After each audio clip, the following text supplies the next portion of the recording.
it's time to hear the Diva's performance! 120 frames per second! I really thought her voice would be higher. Ladies, gentlemen, and monsters of all ages, there has been a bit of a rumbling in the community the last few days that even has led to a lot of over-the-top misunderstandings being published by game journalists, and to put it as simple as possible, someone did some testing on performance and optimization, found a place that causes some issues, and then this got heavily misinterpreted and blown way out of proportion, and yet even so, it still does matter. It's important to talk about.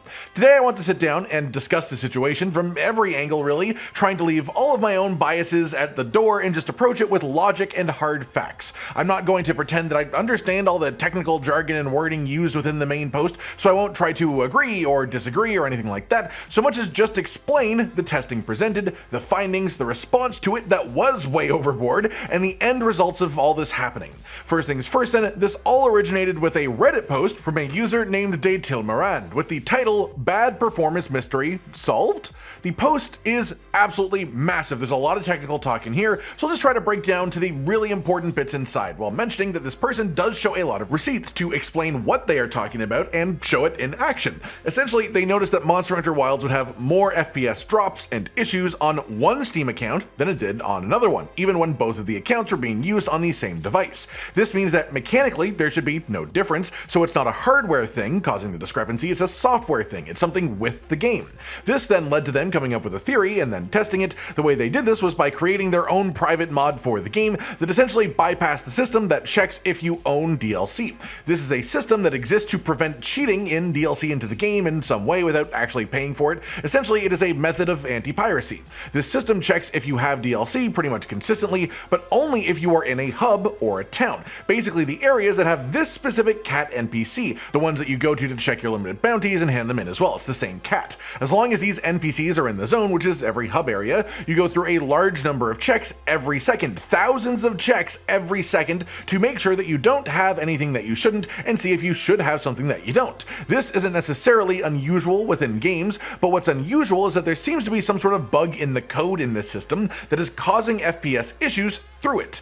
The initial hypothesis presented was that if you had more DLC, you would have better performance, because for whatever reason, if you own the DLC, the check goes faster for that DLC. And I again won't pretend that I understand everything here perfectly, but my understanding is that if it has successfully confirmed that you own a piece of DLC once, it runs a much softer check for that piece of DLC in the future that works quicker and causes less issues. The result is that an account with more DLC purchased has higher FPS than an account with less DLC purchased, or at least that's the line that a number of media outlets decided was good enough and ran with it without any more context, spinning it in a bunch of different ways that make Capcom look very, very bad. Things like, well, maybe they did this on purpose to incentivize buying DLC is a line that I've heard people say, but even outside of just saying, no, of course they didn't, it just would make no sense. Just like think about it logically for a moment. The only way that this would actually sell more things, even nefariously, is if they told people that this was a thing. If they just silently make the game run better for people who own DLC on purpose but don't say anything,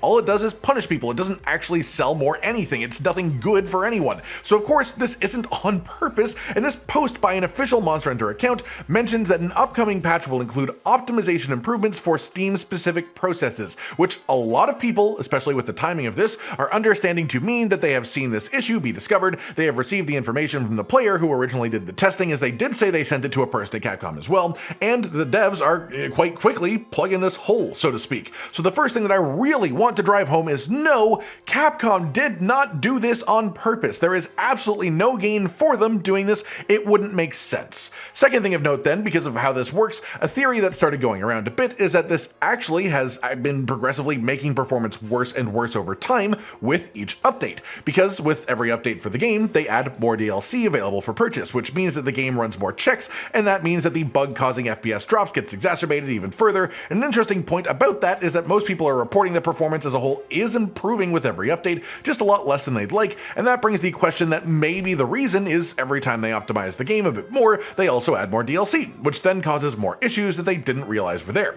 That theory does have some weight to it, but only specifically specifically in reference to the hub areas. Because another point that I feel the need to really drive home is that this reportedly only affects performance in areas that have the bounty cat NPCs. Anything outside of a hub area, it does not affect. That said, the third big thing of note here is that the issue, well, mostly attached to the literal number of DLC that you own, also has a portion of it just tied to the DLC ownership checks in general.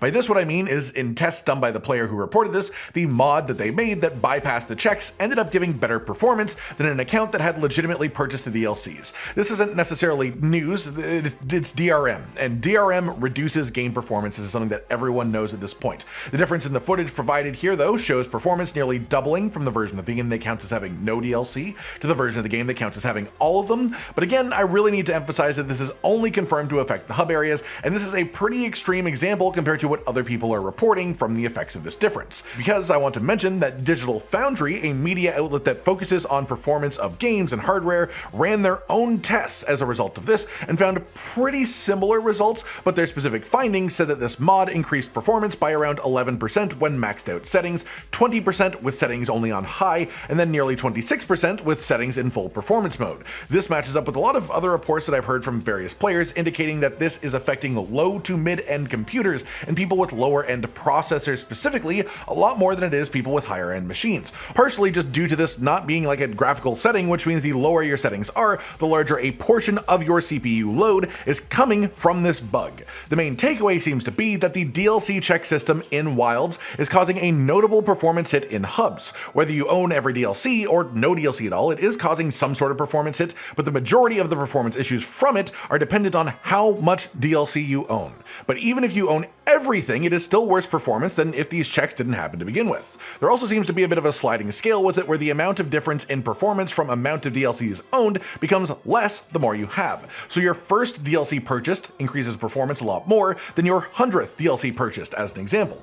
All that said, the real issue with all this, and the main reason that we are talking about it today, is the perception of this testing and the way that people are talking about this post. There have been various people and even games journalists over the internet that have looked at the original post, read one part of it that backs up a negative opinion that they have or something that they wanted to get clicks with, and ran with it hard. I've seen people start calling the game pay to win because it's now pay for more performance, but this ignores the fact that it only affects you in the hub. It does nothing to the actual gameplay that matters in the game. I've seen a very small amount of people claim that Capcom did this on purpose, but I talked about it earlier, and I really want to stress there that there's just no reason that would happen. It just doesn't make sense. I've also seen people say that this means that everyone should download a mod that bypasses DLC checks, and I want to say very clearly, I want to stress that you probably should not do that. I will not link to the mod, I won't show the mod because I don't think that you should do it, and the reason is twofold. First, we have that post from an official Monster Hunter account that seems to mean this bug will be fixed within a patch within less than 2 weeks.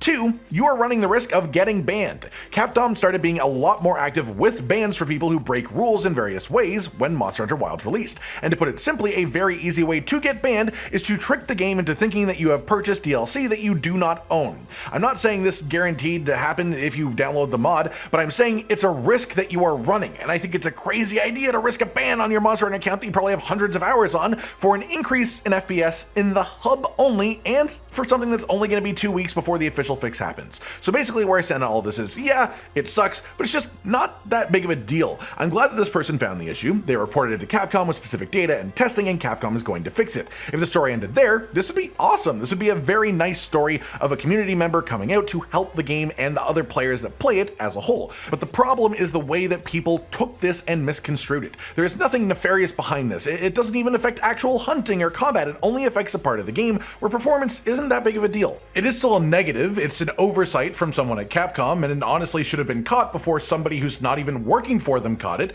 but it's not something that affects hunts, and I think it could be a lot worse if it was something that did affect hunts. And that's why I just don't think it matters that much in the long run. It's not that bad of a problem to have had. A lot of people have latched onto this as like a big, crazy issue because it has some buzzwords they want to push against. This is related to microtransactions for the game, and I generally try not to give my own opinions on microtransactions, as I think everyone is free to their own thoughts and their own choices. But what I think is a mistake is to twist the words of someone trying to do something genuinely helpful for this game in a way that pushes an agenda by giving incorrect information. Whether that agenda is less microtransactions or more microtransactions, it doesn't matter. I just think if your argument is based on misinformation, then you aren't helping your cause. Simple as that. This post then about about the bug came out of nowhere. It blew up and took over the Monster Hunter community and even spread beyond the community a little bit, and I really just wanted to take a moment to look at the whole thing, try to present the most complete picture possible while also debunking some things that I've heard people saying that irritate me a little bit more than they probably should, and that's all this was about today. It's a relatively minor bug that was reported and should result in a slight performance increase for every player in the hub starting in a couple of weeks. I hope you've all enjoyed this video, and let me know your own thoughts on the situation in the comments down below. Like if you liked the video, subscribe to the notification bell for more, and most importantly, ladies and gentlemen, until next time, stay sweet. Josh, Cotton, and Hollow with the videos, dropping the humor like a hammer on your tippy toes, bringing entertainment on a daily arrangement to take our insanity and turn it into entertainment. Yes, I said entertainment twice, to reiterate that it is nice to look into your faces on a mostly daily basis when you let us in your homes to make the whole world a stage. Goodbye.